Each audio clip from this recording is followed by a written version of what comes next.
Shenanigans.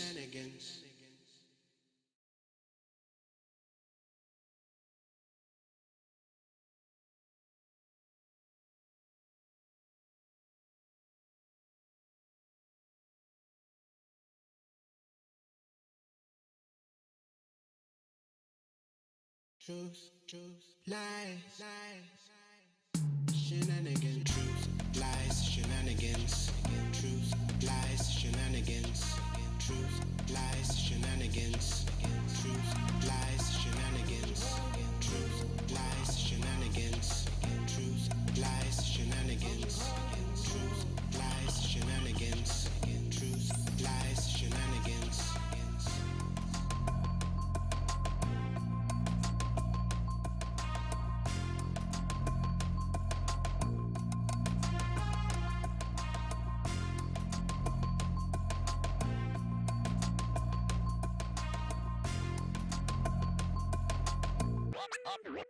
Oh yeah!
Shenanigans.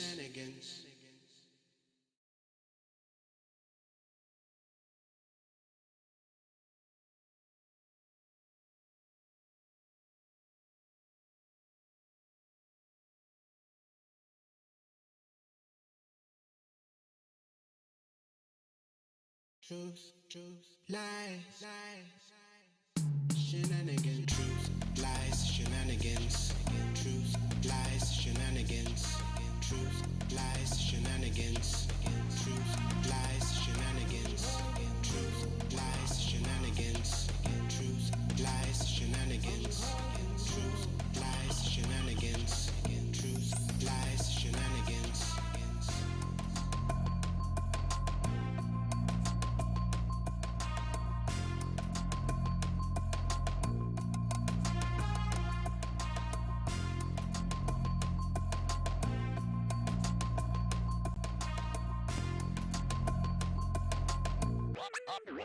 Oh yeah!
Shenanigans.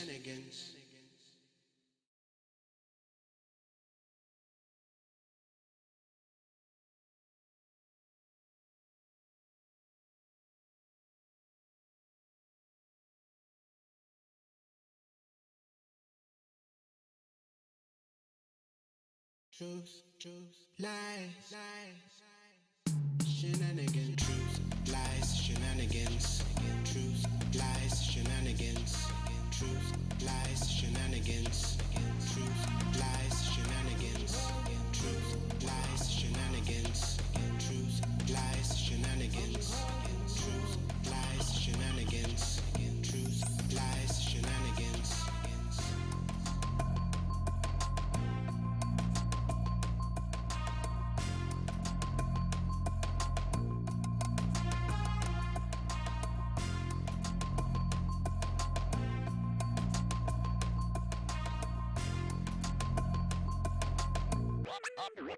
Oh yeah!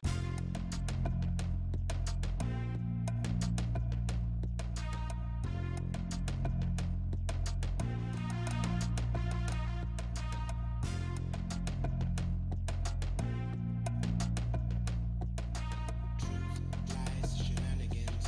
Truth, lies, shenanigans. Truth, lies, shenanigans.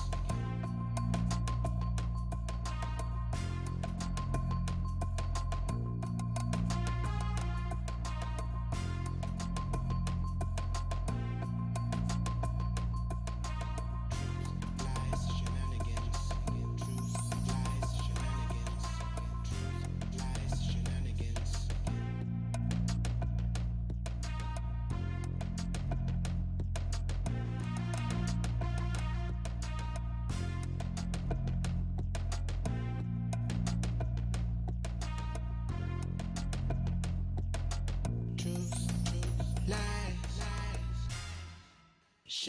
shenanigans. Truth, lies,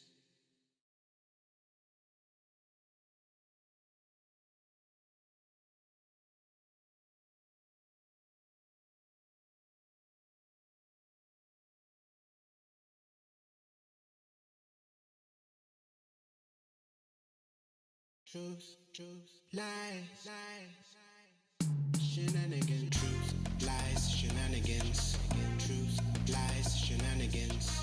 Truth, lies, shenanigans. Truth, lies, shenanigans. Truth, lies, shenanigans. Truth, lies, shenanigans. Truth, lies, shenanigans. Truth, lies, shenanigans. Truth, lies, shenanigans. Truth, lies, shenanigans.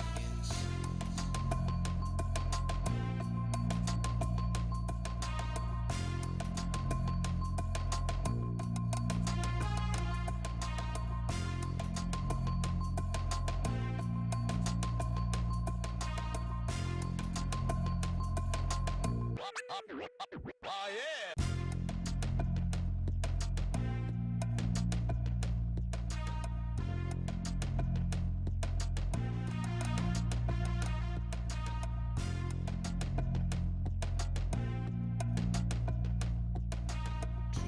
Lies, shenanigans. Truth, lies, shenanigans. Truth, lies, shenanigans. Lies, shenanigans.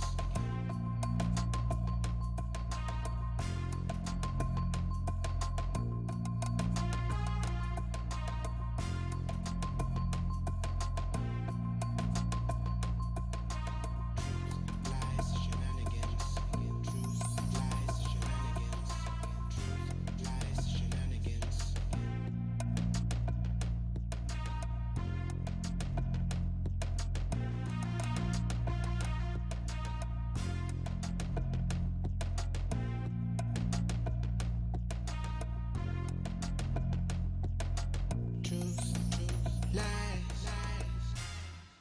shenanigans.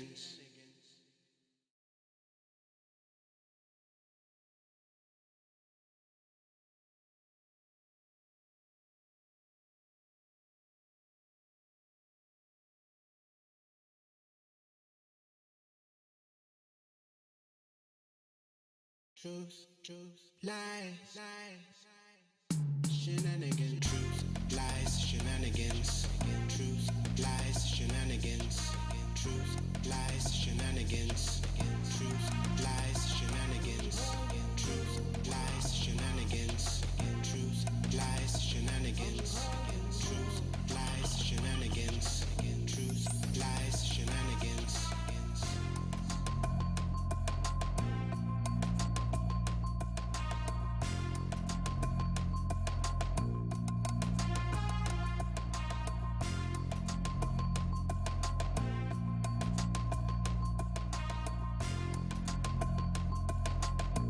Oh yeah.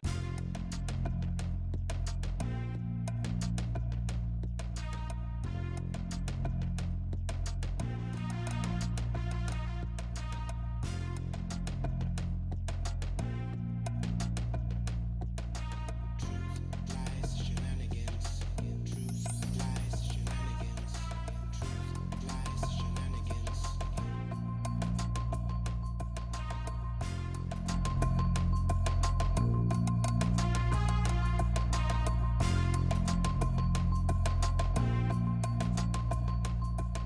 Hey friends, welcome back to Truth Lies Shenanigans, the live show for Sunday, August 23rd. My name is Neo. I'll be guiding you today through all the truth, the lies, and shenanigans we have going on. So my co-host for today's show, we have to my left, the amazing and highly intellectual Lizzie. Hello, everyone. Happy Sunday Fun Day. Below her is the often funny and sometimes corny Jam. Let me put my battery in so I may entertain you. As I was saying. And below me, the always vibrant and vivacious Z. Hi guys, I missed you. Welcome back, Welcome Z. Oh, that was just vibrations. Vibration. All right, for today's show, we have another TLS guest spotlight today, and we'll be speaking to Delegate Joseline Peña-Melnyk about casting her vote for Biden at the DNC, and of course, upcoming national convention. We'll also be talking about Trump's love for Qanon, a New York University suspending students for COVID party, and another Trump associate gets indicted. Remember, our show is live everywhere: YouTube, Facebook, Periscope, and Twitter at TLS Live Show. And as always, we love it when you join in the conversation. You can comment any of those live feeds. We'll be listening and responding live. So hosts, the last time Z was on, we had a really, truly emotional segment about depression during COVID. So I want to do a check-in. How's everyone doing? How are we all doing? Z, why don't you start us off? How are you doing? Well, it was so emotional that I had to take last Sunday off. Got a little break, huh? I need a little break. But no, I'm doing okay. I'm trying to just count my blessings and take things one day at a time. Jam, how you feeling? Oh, it's been a long walk. 2 miles and miles. Oh, sorry, wrong movie. So no, I'm doing well. Like, you know, future's so bright. I just put down my shades that I'm usually wearing every day because my future's so bright. Okay. 80 song? Yeah, no song. Lizzie, how Oh, are I you love that song. Come on. I am doing much better, thank you. There will be no tears today. My water's back on, so I can actually shower, wash my hair, flush my toilet. So in that respect, everything's going well. I actually got out of the house on Friday and Nice. yesterday. So although that's it, I'm not going out again until like January. But get out of the house. Our mutual friend came down to visit yesterday, so I saw him for a couple of hours, and then he went to hang out with Neo and Jam. So it was good to get out of the house and get some fresh air, to take a walk, and to see people. But now I think I'm going back into my Lizzie cave. Okay. Wait, Neo, I have a question. I What's have a up? question here. So Liz, if you in fact don't see your shadow next time you come out, does that mean longer summer for us? Or I am always looking for an extra 6 weeks of winter. So yeah, wherever that goes, that's what I want, an extra 6 weeks of winter. Yeah. And I'm doing fine. I'm good. I'm getting out a little more every day. So, getting to enjoy the weather, starting to work out more. So, taking those boxing classes at Posh. Another shameless plug. where, is it? No, Where exactly? I didn't hear you. Where? Posh Cycling and Fitness, College Park, Maryland. Everyone should go. Posh.fit. Nice. But no volleyball for me. No volleyball for me. I'm still, my wife won't let me yet. I want to. I want to bad too, but no, not for me. All right, guys. If you've never seen our show, let me tell you what Truth Lies Shenanigans is all about. We'll be sharing our truths and opinions with you, calling out the lies, and pointing out the shenanigans going on. And on this show, we definitely try to have some fun with some shenanigans of our own. But we have one rule for the host. There's no cussing. Pass. No, Pass. no cussing allowed. I cuss. I cuss. If you're You caught cuss. We all cussing, it's a $10 penalty. And if you guys are caught 3 times in the same show, we'll be writing a letter on your behalf to Trump, and they're great the letters. clown himself. We fell in love. So we don't be doing no letters to Trump. I got his love letter, all right. I bet you do. Lizzie, you're way in the lead. Z finally got her first one. She cussed for the first time on the show. Not that that's a good thing. It's a tough week, man. No, it's not. But... All right, guys. So we have a very, very special guest today. We have the Honorable Delegate Joseline Peña-Melnyk for our spotlight.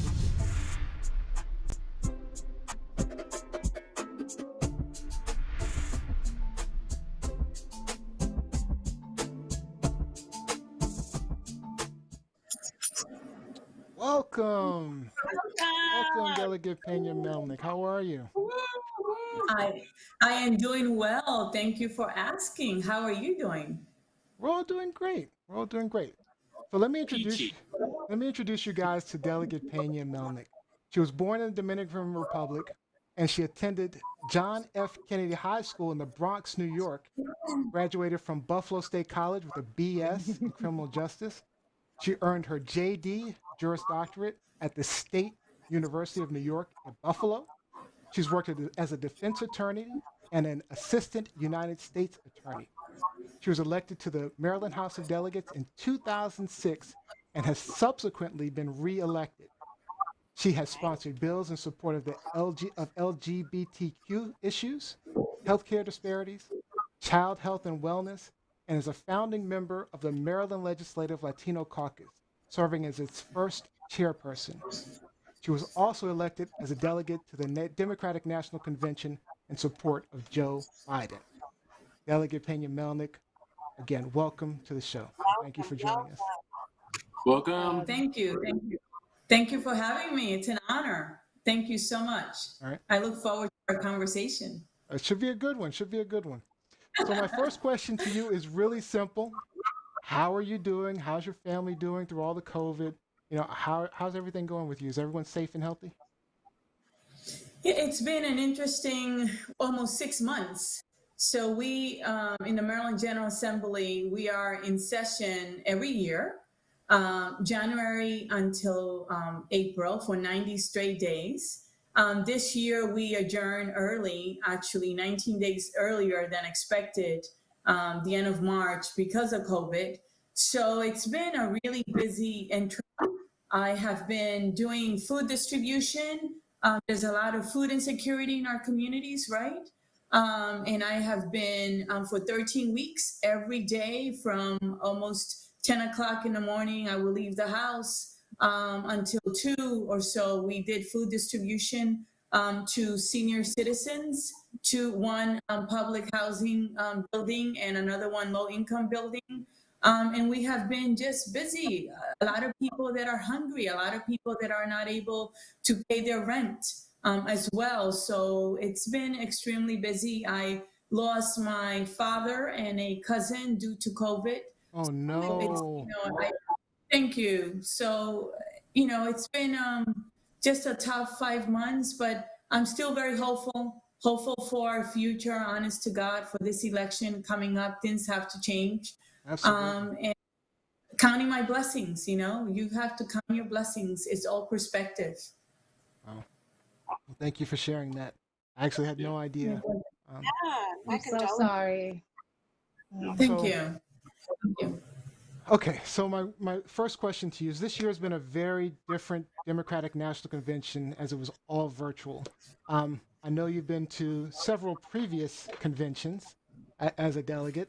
I'd like to know what your experience this year was like, and how was it different? And Was it good considering the circumstances they were under? What did you think about it? I think it was excellent because it was very inclusive. I love the fact that they traveled throughout the U.S., that they actually had people that look like all of us as well. I attended the 2008 convention where President Obama accepted the nomination, and it was exciting. That was the best for me, just to be part of that. However, I also attended the 2012 convention, and what was different about those in this one is that I feel like everyone was part of it, right? You were in the comfort of your home. It wasn't just those of us that could get tickets. So it was very inclusive as well. People were able to relate to the candidates, to really feel like they were part of it. I know in Maryland, the delegates, we met every morning at 9 via Zoom, and we had our breakfast together, and we had different speakers. At nighttime, we were able to be together at 9 o'clock at night until 11 and watch the presentation, and then stay on when it was done and have a discussion on what we heard. And that is unheard of, because when you attend these conventions, there's so many meetings that you're not really fully there. And this was really constructive. So I think it was excellent. Very well done. Okay. Z, did you have a question? I do. So for those of us who maybe don't know or understand, how does someone become a delegate, and what are the duties of a delegate?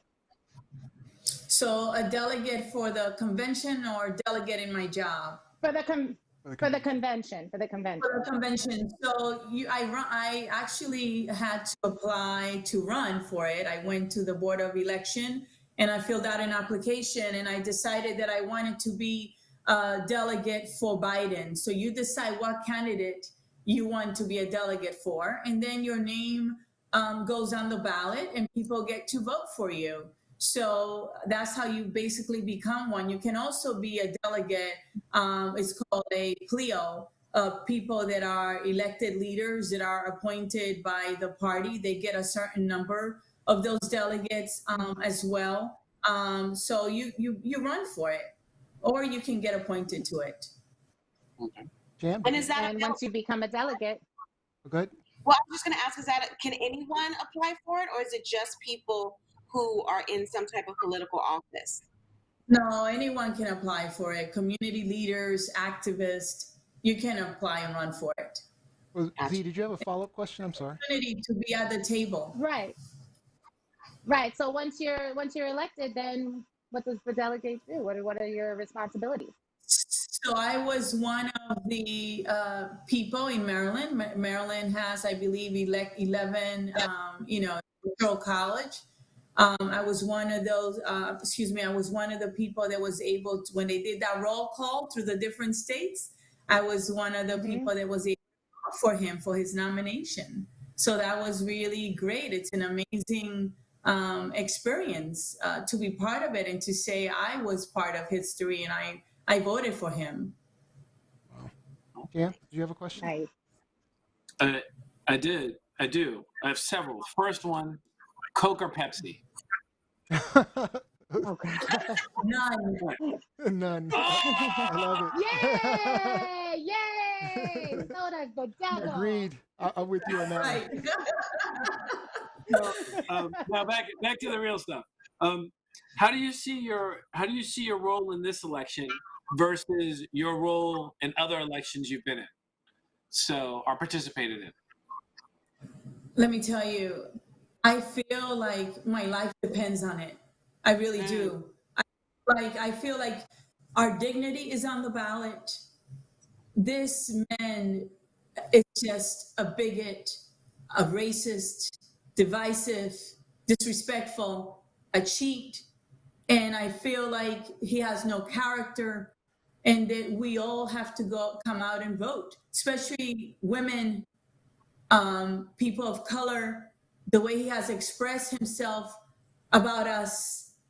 Shame on us if we don't come out and vote.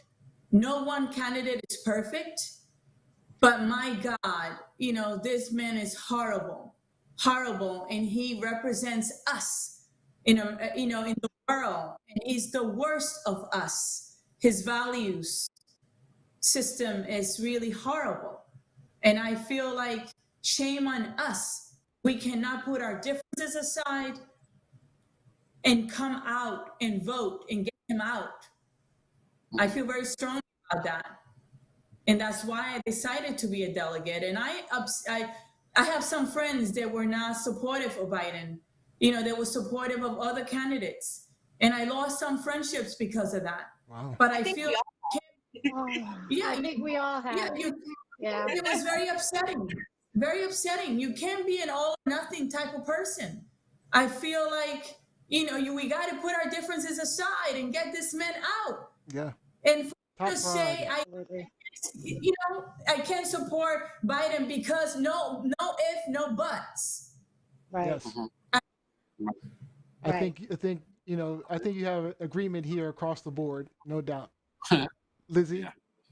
agreement across the board, to the point where I had a very similar conversation on social media with a friend not even 2 hours ago, where he was pointing out all of the faults in Biden's manifesto and how he is afraid of what could come, and likening Biden's manifesto to something that is a part of the Venezuelan government. And I just had to be like, full stop. Like, the sky is falling right now. Stop, all of this, prophesizing of what could possibly happen under Biden. Why aren't you equally as alarmed about what is happening now in the present? I mean, we have people in our neighborhood here who haven't gotten mail for weeks.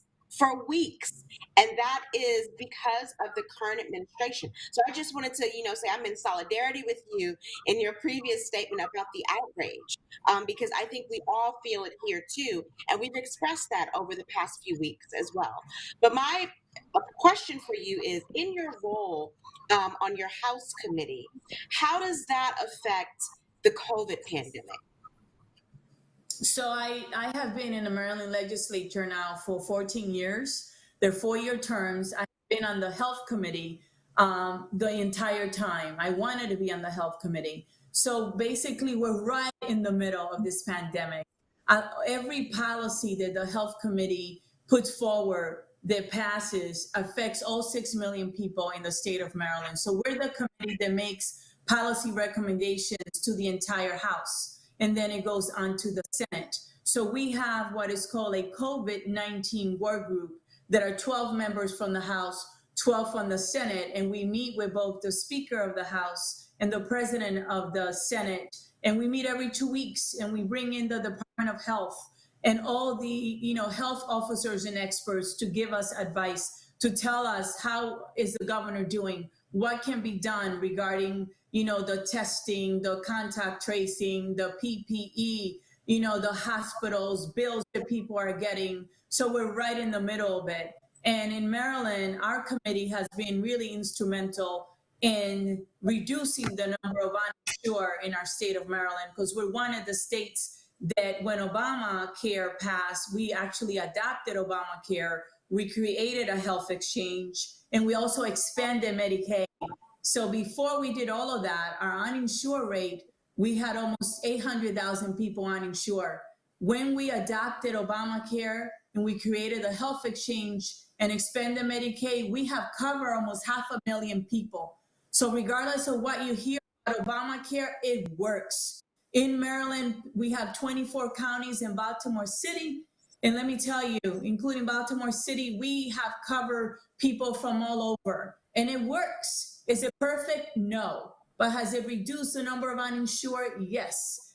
And this president that we have now, number 45, I hate to say his name, he has done everything in his power since he got there to destroy Obamacare, where it's in the Supreme Court right now, and we're awaiting a decision. Yeah. Excellent points. Excellent points. So I have a question for you. Not too long ago, you ran for U.S. Congress, and actually, I want to show a little video of 2016. Joseline Peña-Melnyk for Congress. Yes. In Annapolis, she battled Republicans and the NRA to pass the toughest gun safety legislation in the country. I'll take on the tough fights to expand Social Security and keep the doors open to Planned Parenthood. My mom is so tough, she's willing to fight anyone who's going to pay him more than us for doing the same job. I'm Joseline Peña-Melnyk, and I approve this message. I had to show it. That was great. Tough as nails, huh? Forgotten about that. Yeah, I had to pick that one. I'm sorry about that. That was a great one. Tough as nails. So my question to you is, do you plan to ever run again, or would you run for another office? Run for Congress? Honestly, I don't know. I ran then because I thought I could make a difference. I love it. I'm in a very humble way. I'm really good at passing my bills, right? I passed a bill that creates in Maryland for the first time in 2008. It stated that we must have digitized medical records, right? I put in a bill that brought in $1.2 billion to stabilize the health insurance market as well. I mean, I put in a bill last session that requires implicit bias training when dealing with pregnant women because Black women are dying, okay? Yes.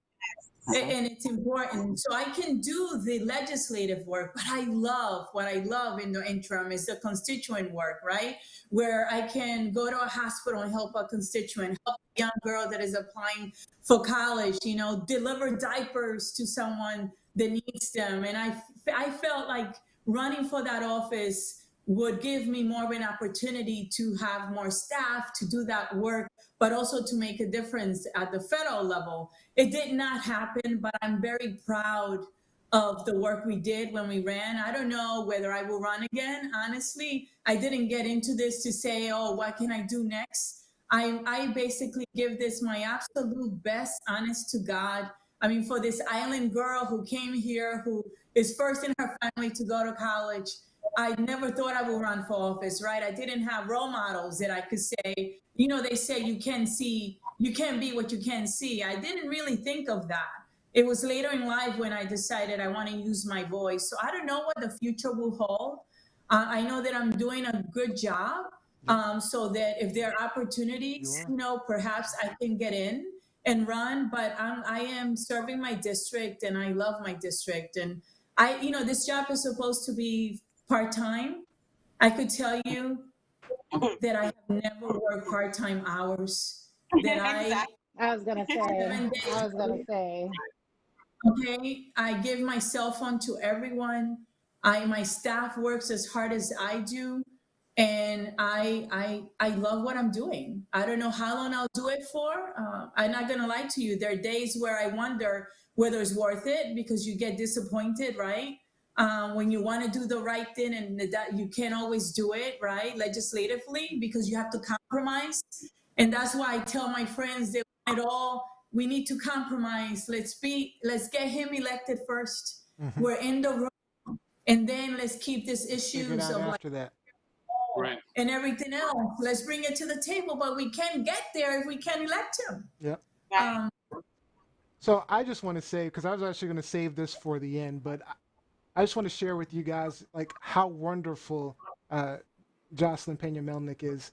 I mean, shortly after my wife opened her studio, the studio was struggling, and we happened to see Delegate Peña-Melnyk.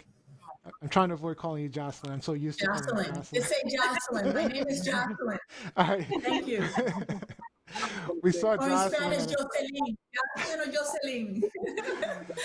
So we saw her at an event, and my wife and her just got to talking, and then the next week she actually came to the studio and connected Mel with a bunch of resources to kind of help the studio out.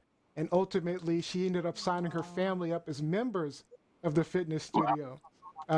But not only that, and she also promoted the studio a lot for us too. But not only that, when COVID hit, she actually personally reached out to Mel, unsolicited, reached out to Mel to check out to see how she was doing and how the studio was doing, which is, I mean, when you say she cares, she cares. Thank you. So, yeah. That's Cool. good to hear. Right. That's good to There hear. are a few audience members who have some questions for you. Yeah, go ahead. So I'm going to start Yes. throwing them your way. The first one comes from Ruka. What do you think your options are as it comes to USPS? Do you think they can really do it, deliver every vote on time, and secure votes to ensure no cheating? By the way, they've already failed to get us our regular mail. That's the first one. What do you think?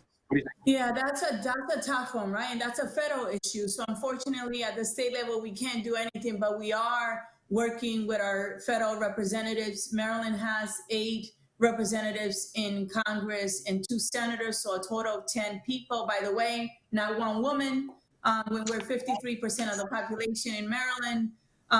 So I know that they were dealing with it and they want to vote on it in the House of Representatives, but you know that it's going to die in the Senate, that nothing moves in the Senate, which is why this election is so important, that we need to elect 4 more senators so we can have the majority.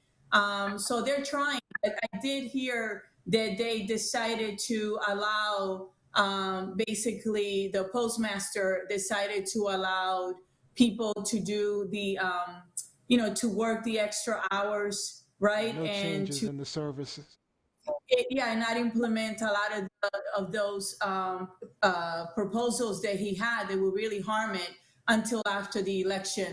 So the fact is, bottom line is that we need to get Trump out so that we can get that the postmaster out of there as well. Elections have consequences. That's the bottom line. Okay, elections have consequences.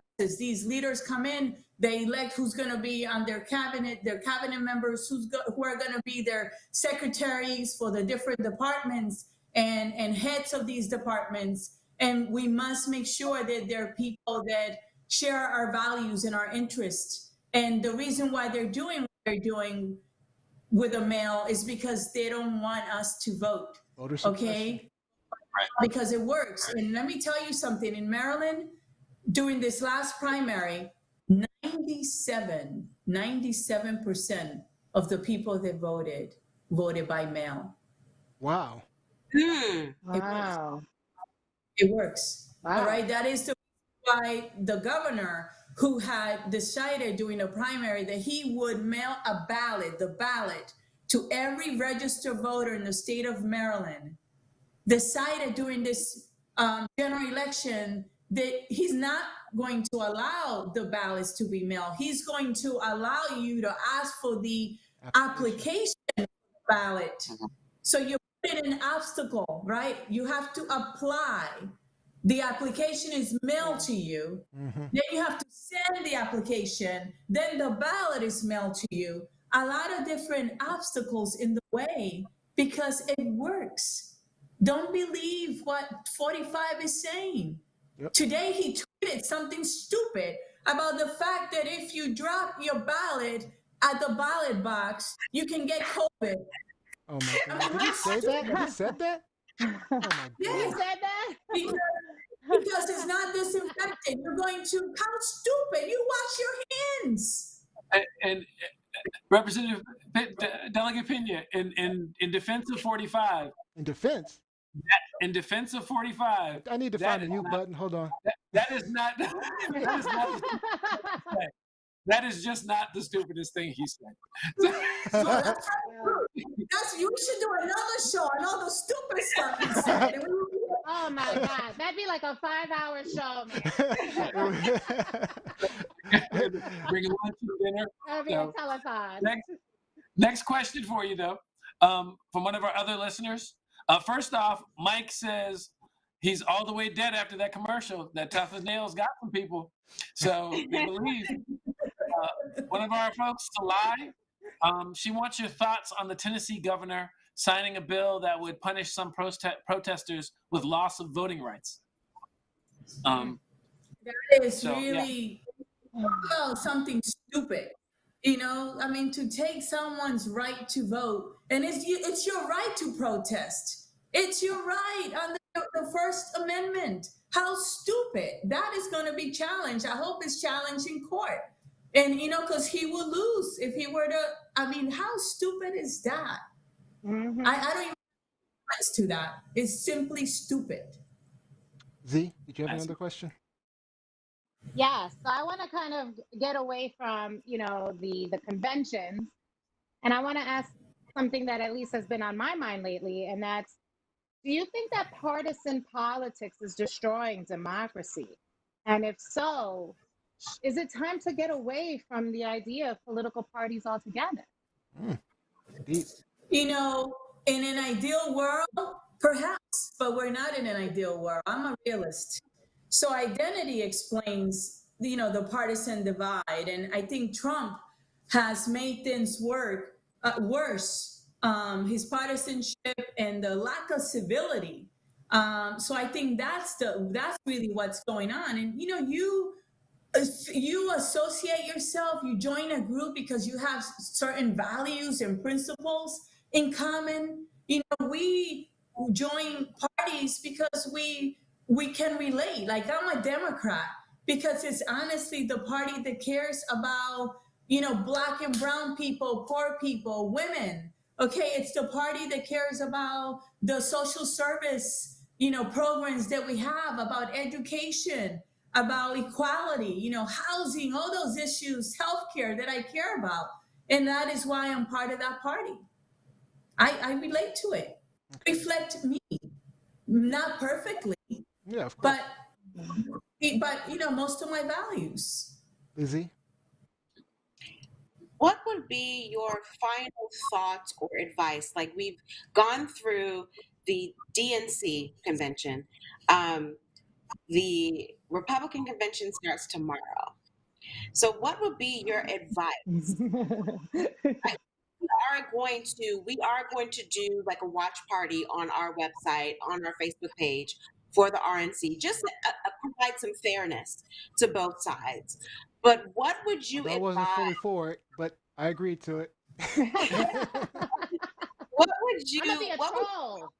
And it gives us an opportunity to have a voice and to actually we can talk about it. Yep. Yeah, exactly. But what would you advise Democrats or people who are kind of undecided as they go into the RNC, the Republican National Convention, tomorrow? Look, I think that just because you don't agree with something doesn't mean that you can listen, right? I think that people should watch it if they want to, if they're undecided. I think that the right to vote, we have the right to vote in this country. There are people that die to exercise that right, in other countries as well. Who you vote for is your personal decision. Yes. Right? Yes. And you have to live with that. So I would say, if you're undecided, do your homework. Read about people's platform. Get on the internet. Google, like they say, Google it. Go to their website. Talk to people that you respect, that you have respect for them, and you share the same values and principles, and do your homework as well. That's important. Great. All right. Well, unfortunately, I actually have about 3 or 4 more questions to ask you, but we are completely out of time. I really do appreciate you joining us, Joseline. I'll say Joseline. Thank you. Did you have any last words that you want to share with anyone? Look, I hope, thank you for letting me come and be with you. Thank you for making time this Sunday. You could be doing anything else, and you're using your life, your time to inform people. I hope that people come out and vote, because this is an important election. You have seen what has happened in this country over the last 3 years. There's no way that you can be okay with that. Absolutely not. And you can make a difference by exercising your right to vote. So please make sure you vote. Vote by mail. If you request a ballot and you're not comfortable mailing, drop it in a mailbox, okay, at one of those drop boxes. You can vote early in Maryland as well. We're allowing it this year, and you can vote in person, so there's no excuse. And if you don't do it for yourself, do it for our future, because we are suffering. It's our future. It is our dignity that is on the ballot. Yes. Yes. Absolutely. All right. Yes. Well, thank you again Well for said. joining us, and we will see you. We'd love to have you back, maybe when one of the debates or something like that. We'd love to have you back.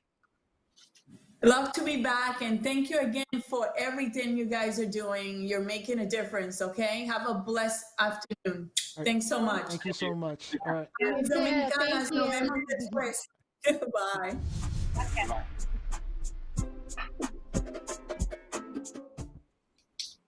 That was amazing, right? Amazing. Good And I conversation. did have some more questions for her too. I had a bunch. I still had 2 more. I had a bunch more. I even had some videos, some more video clips I wanted to show. Tough as nails. So Yeah, nothing beats the toughest nails cereal box. Like that. that was awesome. That was the best. Yeah, That when I was the saw that, I best. had to show it. So, all right, guys. So we're gonna move on to our hot topics. The way the hot topics work is our hosts come with hot topics that they want to talk about online. Some people have shared things that they wanted to talk about, and what we'll do is we'll just go around. They'll tell us what's going on, what the topic is, and then they'll ask the other host a question. We'll start the timer, and then once time is up, you'll see this. Indeed. Cindy will let us know time is up. Yay! And then once time is up, we'll Yeah, move on to the move. next host, and the next host will share whatever they want to talk about. So today we're going to start with Z. Uh-oh. On with it, Miss Z. I figure it's a great All right, so it's a great segue. So Z, is this a truth, lie, or shenanigans? this is shenanigans wrapped up in the truth. All right. Well, I shouldn't say that. It's alleged. It's still alleged, right? So Bannon and 3 others, including Brian Colfage, am I saying his name right? Yes. Colfage. That Anyway, sounds right. were arrested this past week on federal fraud charges, accused of stealing money donated to an online crowdfunding campaign called We Build the Wall. The amount and level of straight up sleaze from this administration and his cronies has been astounding. And here we have proof. Okay, I mean, it's alleged, but come on, we all know what's going on. Proof of this administration's associates just complete contempt for their own supporters. I mean, my goodness, they're stealing from their own people. supporters, right? So my question to the panel, and I had to write this down because I wanted to make sure I had it right. Okay. Well, I have Do you think at this point? I have a video for Oh, you. you for go that. ahead. Yes. Okay. Critics will say that this is just a publicity stunt. And this is It's Kovac. not going to even make a dent in the total cost, which would be at least around $20 billion. I'm not great at math, but that's a pretty tough hill to climb. So what do you say to those critics? I say that they're full of crap, and this is the United States, and we can do anything we want. And if people want to donate to that wall and give their money, they can do it. I mean, what's $80 for 60 million people? The common person can give that kind of money. How do you guarantee that every penny that goes to your GoFundMe account is going to go to the wall? Well, like I said, next week we have big plans. I'm putting my name behind this. I'm standing up for the American people. They've all given me this money, and I'm guaranteeing that's going to go to the wall. And we'll explain more next week when we get all the information nailed down legally. Now, look, I am not going to back down. This is a political hit job. Everybody knows I love a fight. This was to stop and intimidate people that want to talk about the wall. This is to stop and intimidate people that have President Trump's back on building the wall. Take a deep breath. Take a deep breath, everyone. This is America. I can take a deep breath. So my question to you, lovely panel, is: do you think at this point that there is any proof of wrongdoing by this administration that will actually get 45 supporters to switch their vote? And if not, what does that say about them? And if not, what do you think? What does that say about them? Why don't we start with Go ahead, Jen? Lizzie. Oh, Lizzie. Okay. Oh, I said, we'll go with I Lizzie. We'll go with Lizzie. She looked like she had something to say. Go ahead. So just with, this arrest of Bannon alone, that's the 3rd member just of his campaign not his overall cabinet, not his overall White House followers, just 3 associates. people in his campaign Mhm. that have been arrested and will be indicted for something, for some type of criminal offense. But we are still talking about a president who was impeached recently, right? Who, Right. you know, We who don't talk about that anymore. came into the election as a racist, as a misogynist, as a bigot, who was bragging about grabbing that pussy and all of these things. He has mocked, the military, people in the military. He's mocked POWs. He's mocked people with disabilities. He has turned his back on the military. He has mocked, women, people in the LGBT, like everything that he has done. It still has not gotten their attention. It still has not gotten them to say, okay, I think I made a bad decision. I think that this guy is not the right guy for this country. I mean, even if you get down to the fact that we are in 2020, he was elected in 2016, and he still has yet to produce his tax returns. And we are still going over and over and over with appeals and judgments and appeals and judgment, and they still support him. I don't think there's anything that he can do, especially off camera. Like, I think maybe if he shot somebody on camera, that might sway their, opinion. But anything that he does, no, they'll be like he was threatened. anything that he does off camera, no. At this point, after 4 years, no. They when people show you who they are the first time, believe them. His supporters have shown us who they are. They're willing to be so partisan, so anti-left, anti-democrat, anti-progressive, that they will accept anything that he gives us. So no, I don't think there's anything that he could do that would sway their opinion or their decision at this point. Yeah. Jam? I'm not sure where that point was, but I'm going to be a bit more. I'm going to be the guy who helps walk the line. There's a good guy out there, a good lady out there. They were just distracted by the glitz and glamour. So I was listening to an NPR article today, and they were interviewing some Florida folks. And one guy they interviewed. Lizzie with the shade. But what he said was, I believed in Trump, and he's let us down, and he's lied so much that we just can't trust him anymore. So I'm not voting for him. And I was like, that is the type of voter. I wish you had been paying more attention the first time, maybe, but okay. Then they, of course, went and found another person who was like, this is clearly a short version. I know he's evil and devil incarnate, but I'm going to vote for him again because he's doing the things that we wanted to happen. And that's something to take into account. Like, a lot of people, again, they're not looking at it like this is a slimy dirtbag you can't trust who I wouldn't let sit near any family member. They're looking at it like, hey, these are the things I really want to see. And he's doing them, although he's doing it evil style. Or they're looking at it as like, he's the slimy, evil bigot that I really am. Yep. And he's giving us permission to be that in the public sphere. That's how I see it. Yeah. So the things that they, so I feel like there are people, particularly moderates, who, and there are some conservatives that don't like him. And there's lots of Republican and right organizations that have abandoned him altogether, or working against him even. But there are a group of people that just will not stop supporting him regardless. And I agree with Lizzie. It's because that's who they are. He is like them. And so as long as, and those people you can't sway because he's doing what they want. I mean, when we're talking about the racists, the bigots, the misogynists, that's what they want. I don't know. I can't live with the argument.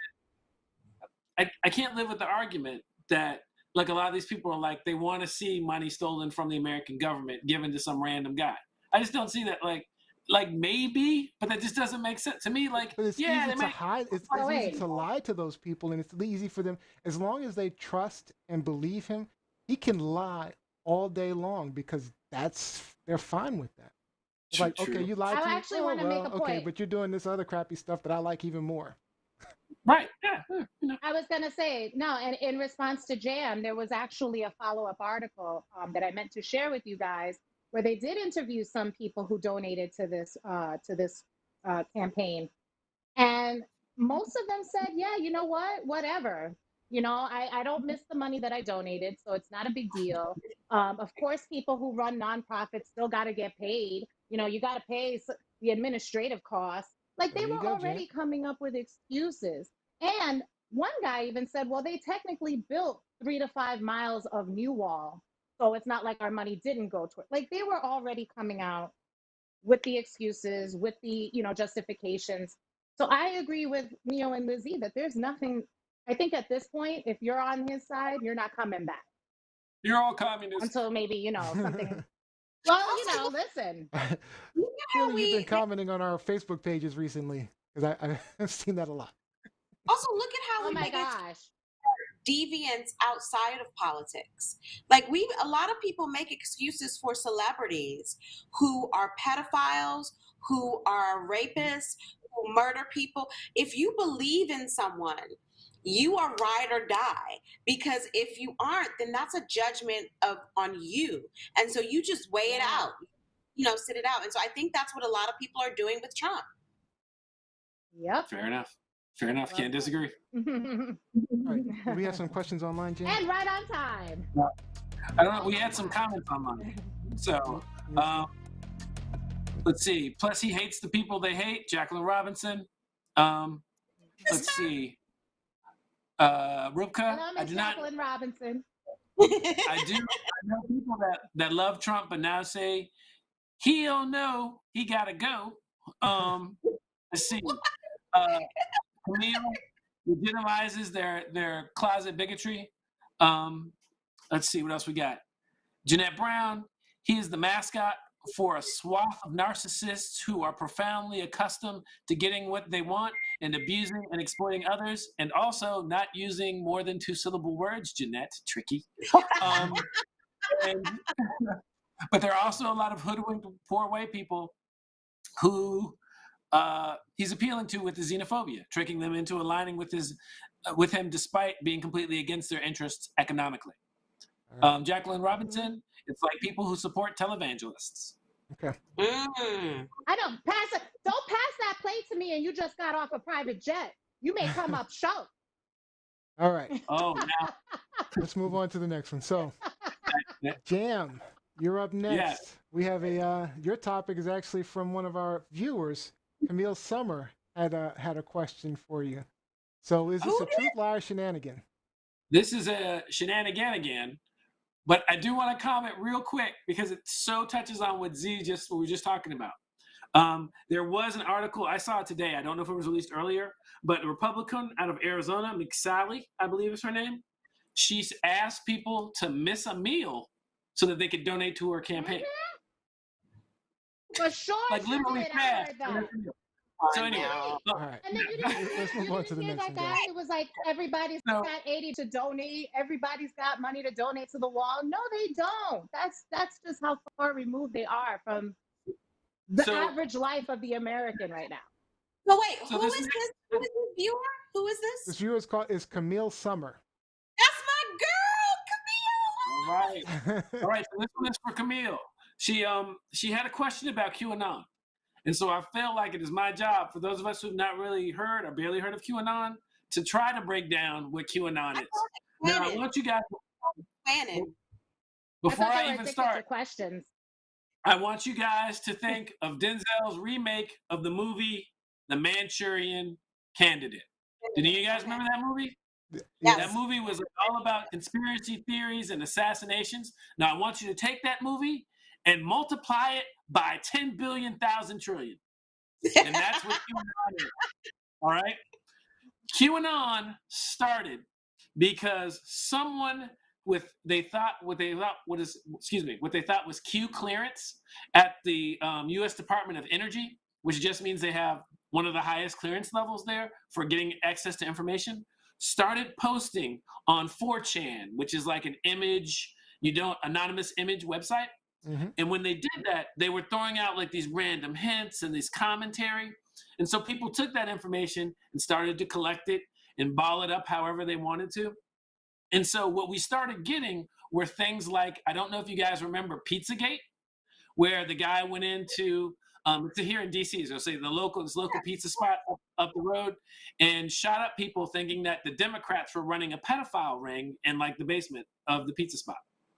And so QAnon has started to birth all of these different like small conspiracy theories. If you remember, there was a Democratic staffer who died a few years ago, Seth Rich. It was another one that was sort of that was taken into that.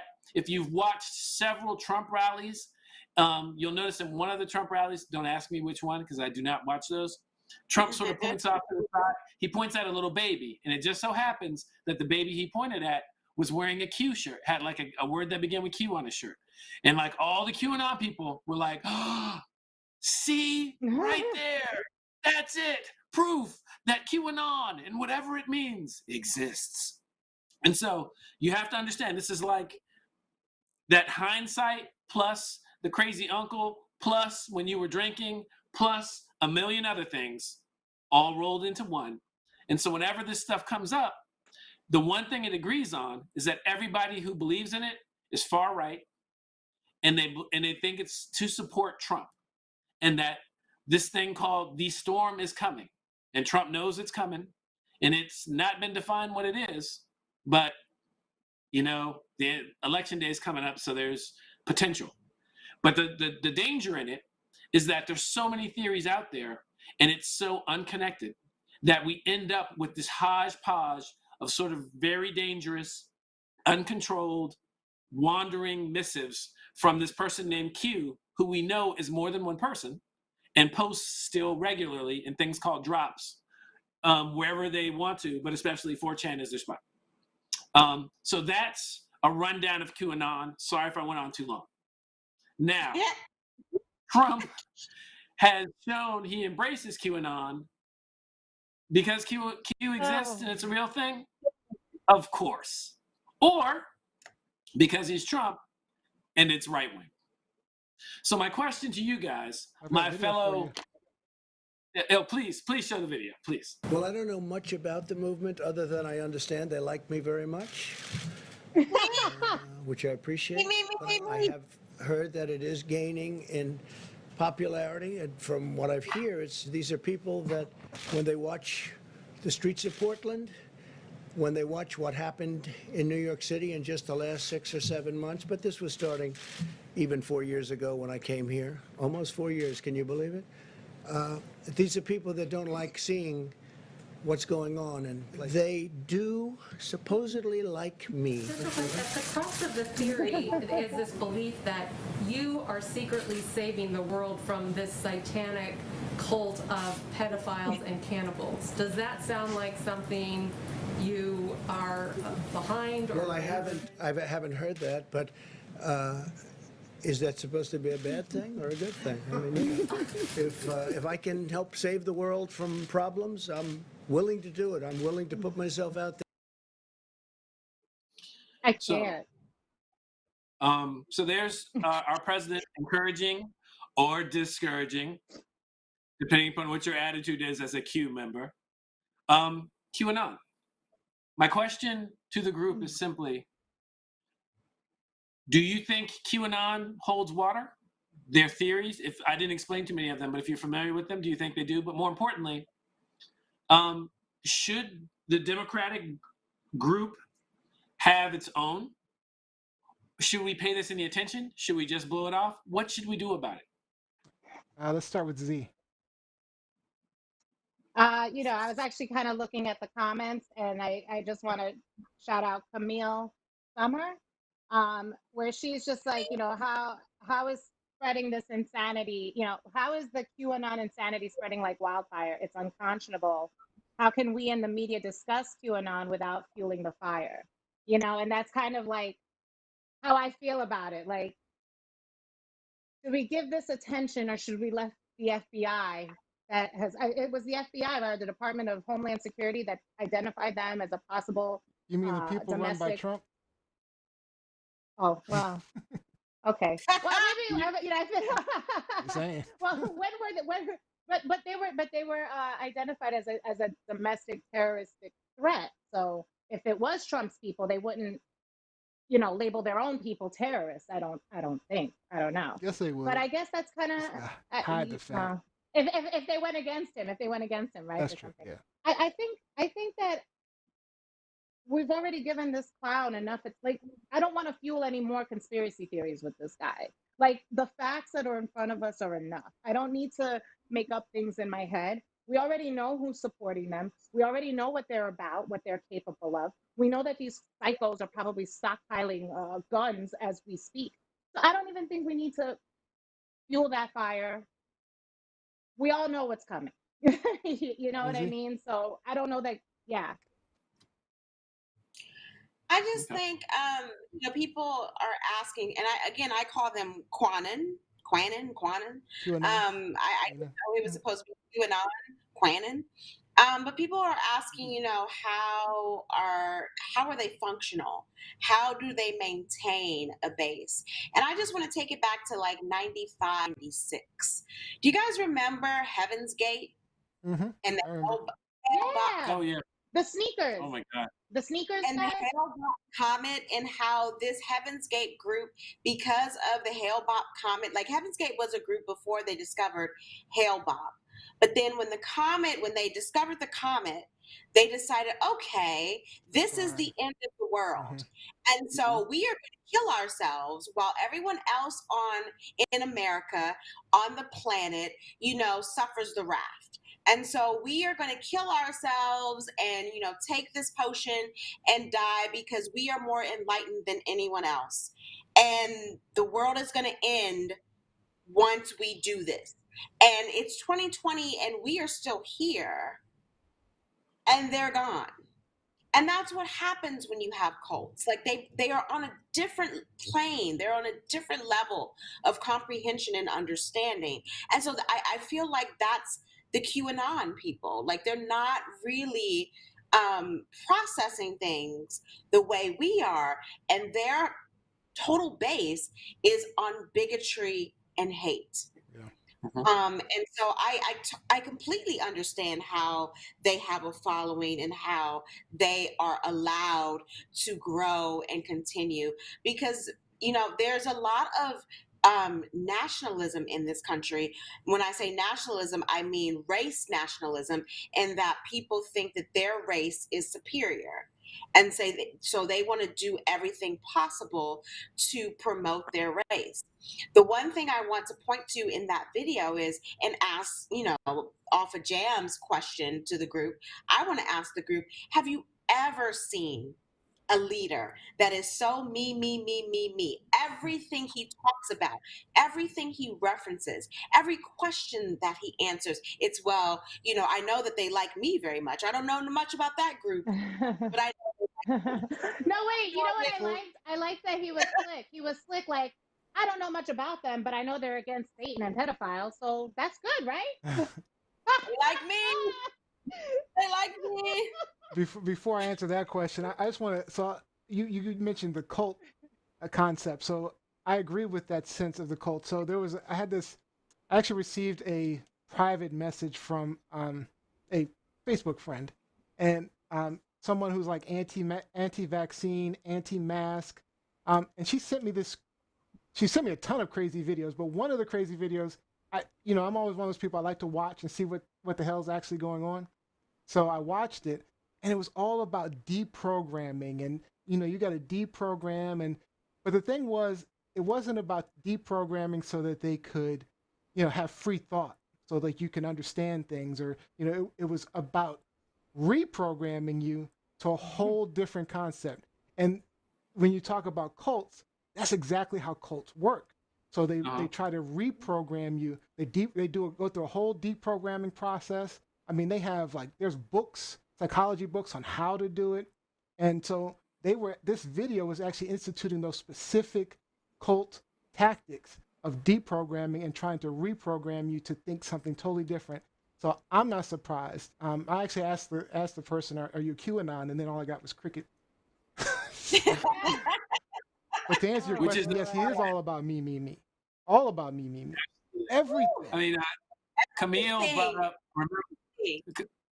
Camille brought up. I mean, if you guys don't remember when he was asked about John Lewis, I know he didn't come to my inauguration or the State of the Unions. Right. I guess that's a given. So, Always about me, me, me. Take All right. that off my shoulder. Some comments online. What did we say? We said Jacqueline Robinson, we see their superior genes. Jackson was like Jonestown descendants. Jeanette Brown, story about her grandparents and the fact that the leader of Heaven's Gate, stayed at their house. So, or even Waco, There's tons of Texas. cults out there. It's crazy. Yeah. And like I said, the tactics used for these things are very cultish, very cultish. So. All right, Liz Z, you've got the last one of the day. We're running short on time, so let's move it. So I think, This is you know, truth or shenanigans. This is truth and some love shenanigans. But definitely. And this is a subject that is, you know, personal to me because, again, I am a professor. I'm a college professor at Howard University. First day of classes remotely begins tomorrow. However, across the country, colleges have been open over the last 2 weeks and have been accepting students in person. And now we're seeing kind of the step back because the students, especially the freshmen and the sophomores, they're doing what students do. They're partying. They're acting out. They are going buck wild. And so this week, the Wall Street Journal, in addition to the article that, you know, Neo just posted up, the Wall Street Journal published an article which said, you know, colleges are worried about COVID-19 cases and they're telling students not to party. They're fining students. They're suspending students over partying because of the outbreak in cases. We had an outbreak at University of North Carolina, Chapel Hill. We had an outbreak at Notre Dame, an outbreak at Michigan State. It's happening across the country. So my question to the panel is, would you send your kids to college, to campus, if you had children? I want to jump I know two don't have children, but would you send your children to campus this fall under the current pandemic? Neo? My easy answer is hell no. So, I mean, so my niece is actually going away to college today. I mean, I believe she has mostly online classes, but she's going to be on campus. But the thing is, there was an option to do a gap year. Right? You could apply for a gap year, and I would have been all over that. I mean, I think if there were 1 year or one time that you could say, hey, my child needs to be taking a gap year, this would be the single year to do it. The best year of all times for any child is right now, because the one thing about kids is, you know, you as adults, as grown adults, we have some sense of what to do, what the right things to do in certain situations. We know to protect ourselves, wear our masks. But as the younger you get, the less responsibility level you have and understanding of like right and wrong. And so, you know, when you're a little toddler, the mask just comes off. It does, you know, it's like it's an annoyance. So it comes off. There's nothing you're going to do. As you get older, you know you got to wear the mask, but then you forget. As when you get into the teenage and college years, they don't care. They're just like, okay, well, I'm good. You know, when I was in college, I felt, you know, I don't know, I won't say felt, but I felt a little invincible. Like I was good. Didn't matter. You know, I can get sick. I'm good.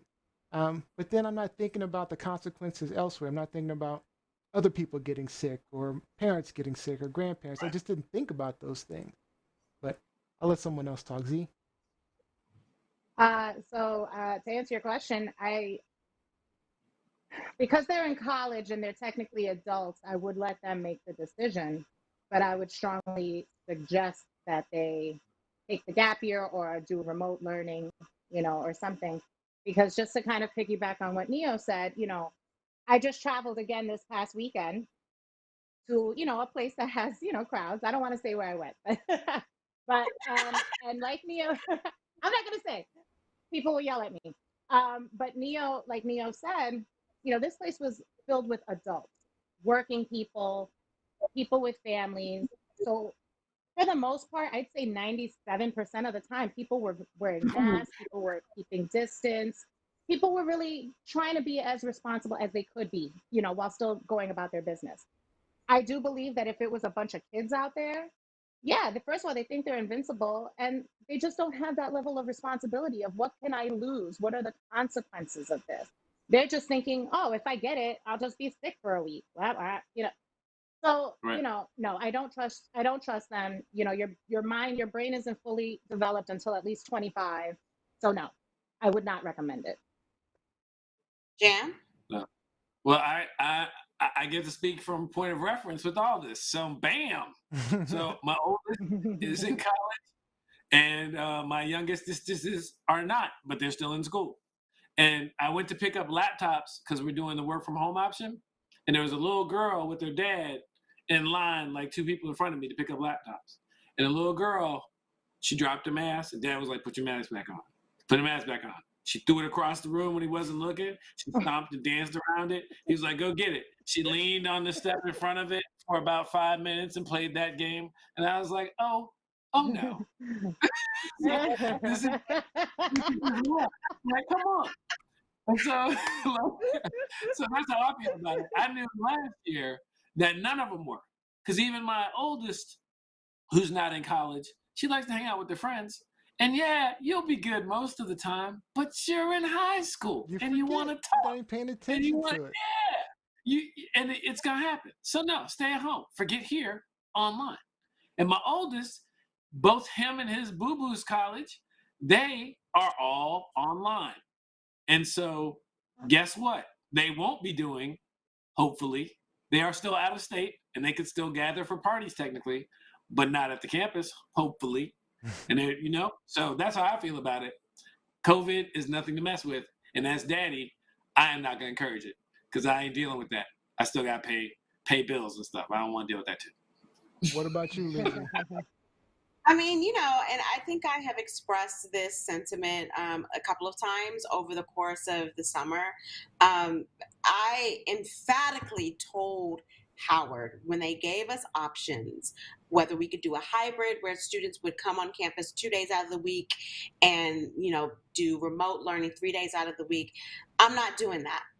I'm immune compromised. I don't trust people. I am not setting foot on your campus at all in the 2020 school year.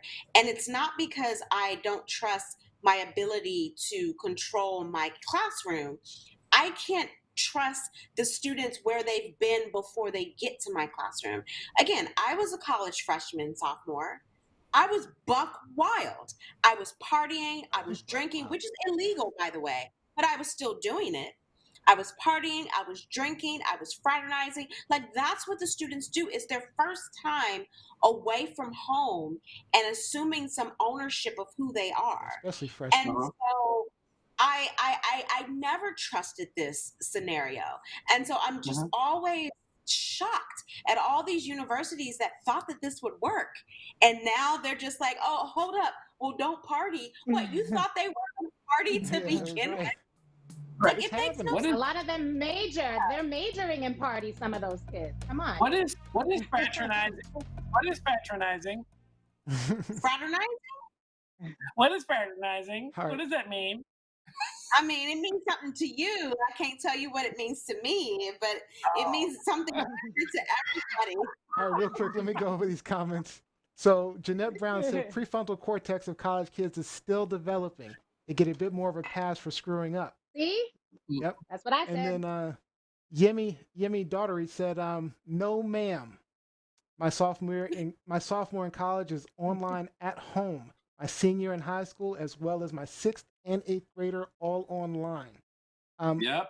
Camille Summer says, probably depends on your kid, how responsible and communicative they are with you, and parents have to talk to their kids about consequences.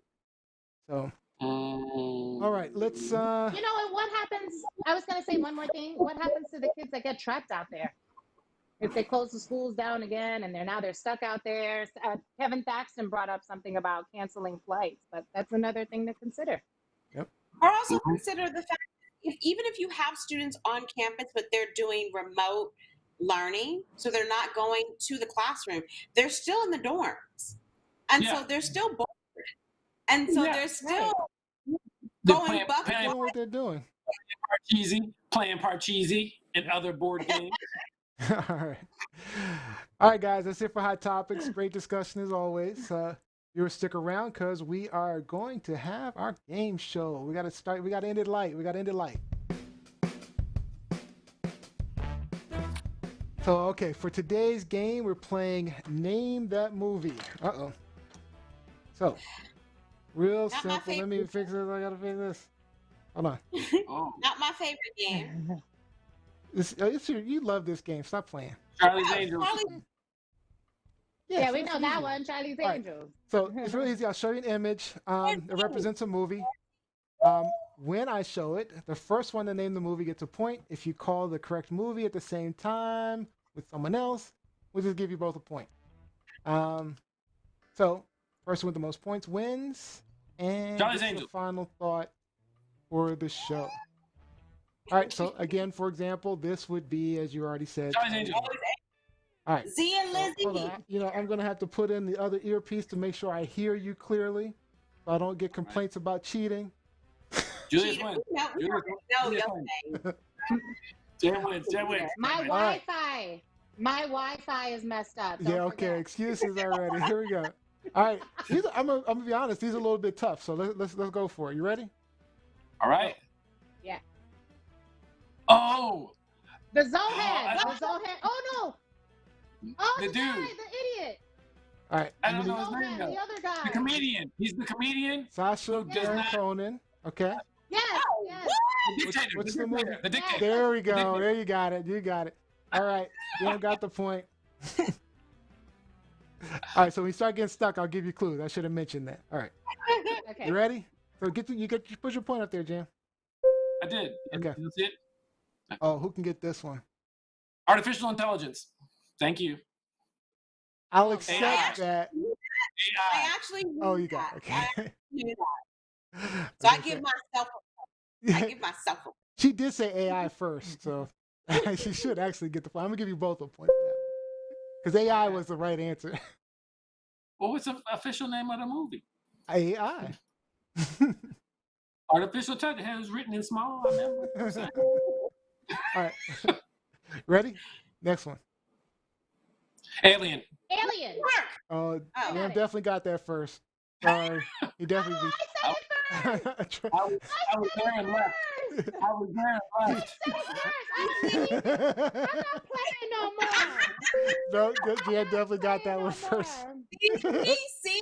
You have to see the replay. No, he cheats. People online, come on, you back me up. Jam got that one first, right? All right. He did not. All right, you ready for the next one? We're going to the next one. All right, this is a tough one. Go ahead. Who got this one? I'm not playing with y'all.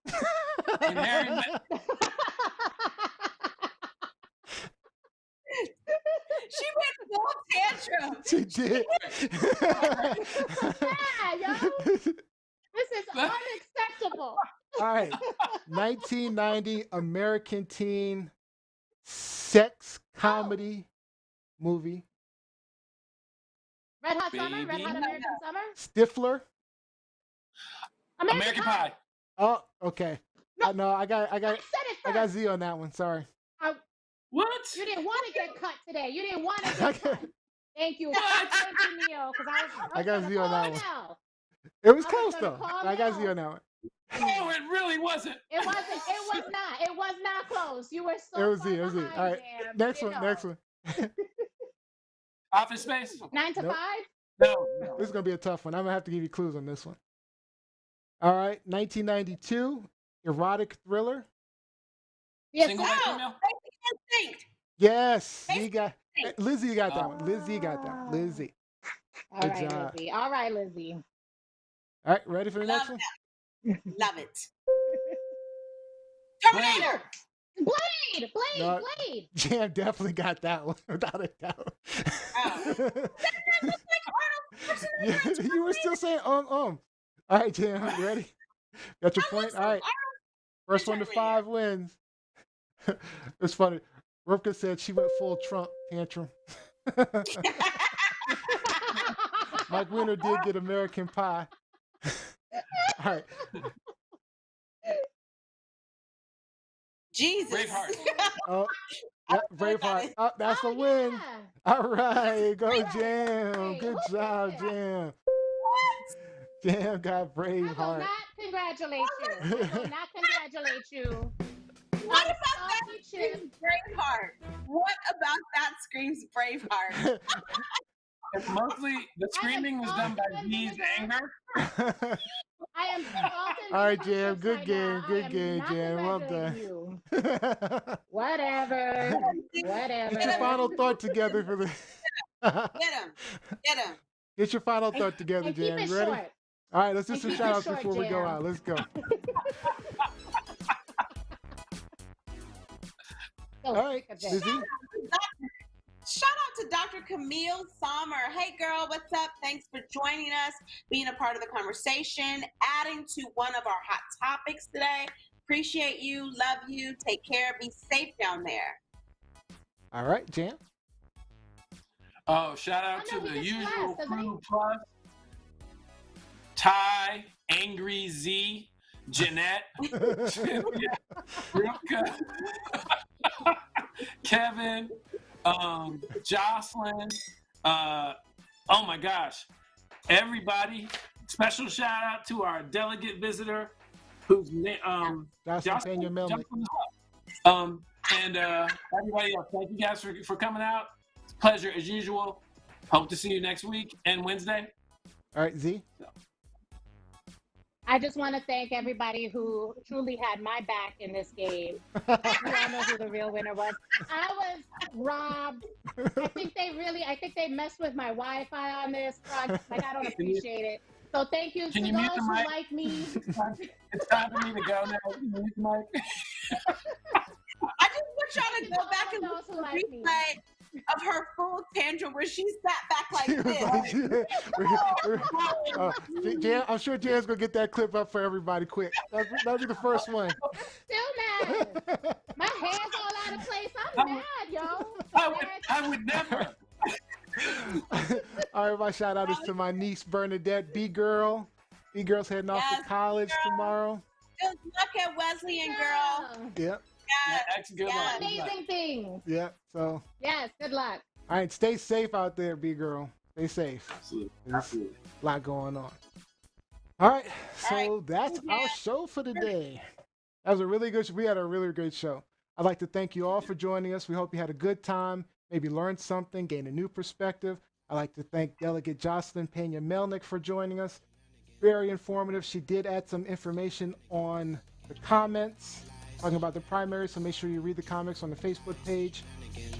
Don't forget to like, follow, subscribe so you can keep up with what's going on. Check out our show the next time. Like us on Twitter. Yes, get on Twitter. Twitter and Instagram. I know you guys got some Twitter and Instagram out there. And you should see our website soon, truthlieshenanigans.com. You should be keep an eye out for that. Lizzie keeps our Facebook page popping, so make sure you're on the Facebook page. And on Wednesday, 8 p.m., we'll continue with the COVID Chronicles, where we'll be interviewing a COVID survivor with Lizzie, East, Robbie, and myself. That's again live, 8 p.m. on Wednesday. All right, Jam, since you won the game, you beat out Z. You get the final thought for the Let day. me take out my stuff. I'll see you guys. Please do. Jam, what's the final thought? So you guys, if you're movie watchers and you know your movies really well, TV shows, I'm not saying you do, Z, but I've noticed there's a certain trend that's more noticeable now about the treatment of Black history. If you take a look at Lovecraft Country and the Umbrella, was the Umbrella Project, you'll notice like Academy, how they treat Black history and how people were treated in there. And I have to give more of a shout out to Lovecraft than Umbrella, which has a much less realistic outlook. I think that's important to notice and maybe express about these shows as we move forward in this culture. The best I've seen so far are still the Tulsa riots. Not something to look at glamorously, but the Tulsa riots that they show in the new Watchmen show that was on HBO. But as we look at what it really means to look at history of people of color here in America, I think to hold to people's feet to the fire in Hollywood about this image and real history is important. That's all. Y'all have a good one. All right, guys. Have a good one. See you guys Wednesday.